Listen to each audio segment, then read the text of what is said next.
Hey everyone, I'm Katie from Addicted to DIY, and today I'm going to be showing you how I built this mobile workbench.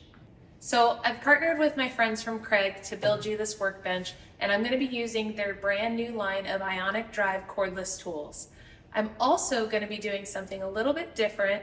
I asked ChatGPT to help me design this workbench.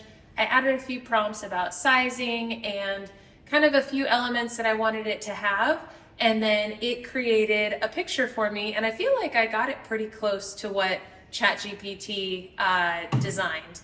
I also utilized a fair amount of scrap plywood that I have had for several years, and I just couldn't break it down and throw it away. It felt like a huge waste, and I decided that what better way to utilize it than with a workbench, because it doesn't really need to be pretty, it just needs to be functional. So that was my whole goal with this workbench. So let's get building. This workbench design actually started with a concept ChatGPT helped me sketch out. I asked for a bench that was 72 inches long, had storage shelves, and included an open area where I could sit and work. The original design included adjustable shelves, but for my own shop, I decided to keep things simple and go with fixed shelves instead. The first step was sanding all of the 2x4s.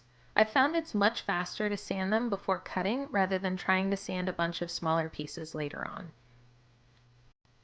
Once everything was sanded, I moved over to the miter saw and started cutting all of the parts down to size. Next, I set up my new Craig Rebel pocket hole jig to a 1.5 inch depth.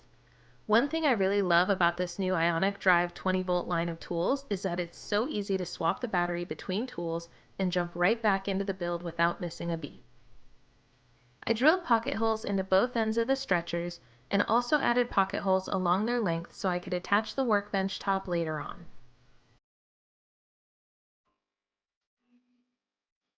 After attaching the first stretcher though, I realized I had drilled those holes at the 1.5 inch setting and needed to adjust the depth for the 3/4 inch plywood top.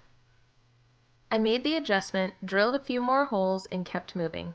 Thankfully this is shop furniture and all of those mistakes will be hidden underneath the bench anyway.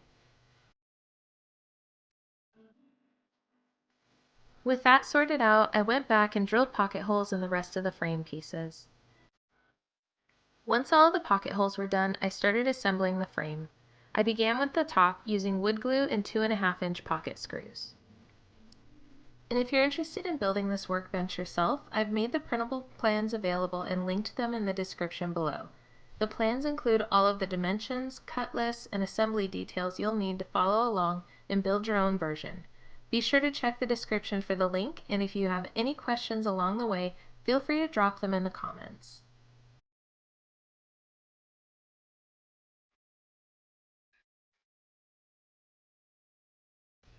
Once I was finished building the top, I flipped the assembly on its side and built out the bottom of the frame the same way, wood glue and 2.5 inch pocket screws.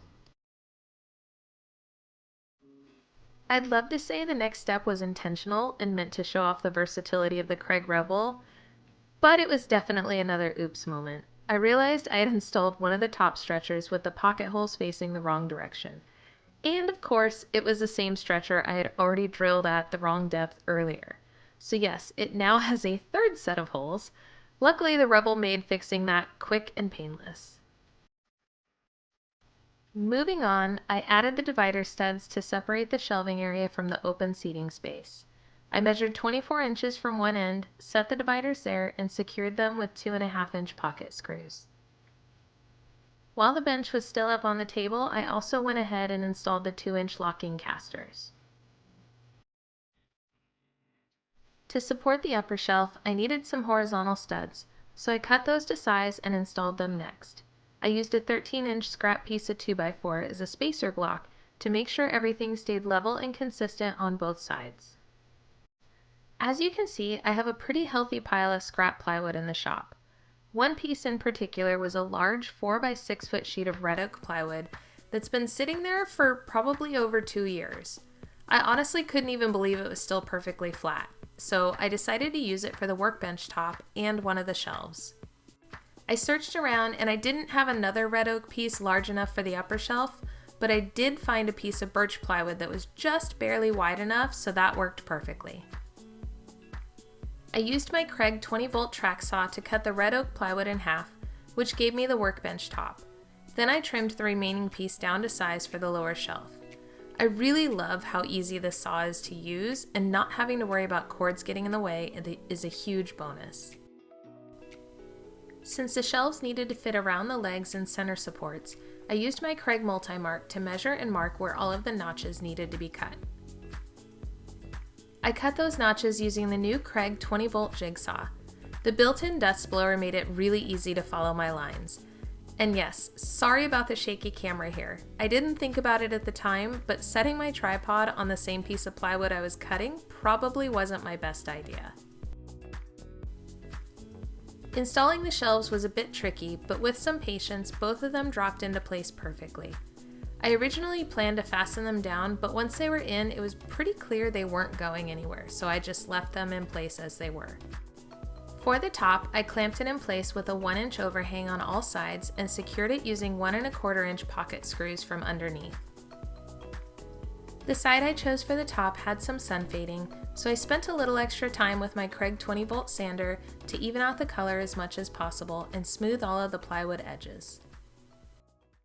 I hope you enjoyed this video and you found it helpful. Again, special thanks to Craig Tool for partnering with me on this project. If you'd like to see more videos just like this one, make sure that you like and subscribe to my channel. Also, let me know if you have any other ideas that I should throw out to ChatGPT, because I've got a few other ideas brewing that would be fun to throw it out there, give ChatGPT some prompts and see what it comes up with, and then see if I can build it. So I'd be interested to hear what you'd like to see. And thanks so much for watching.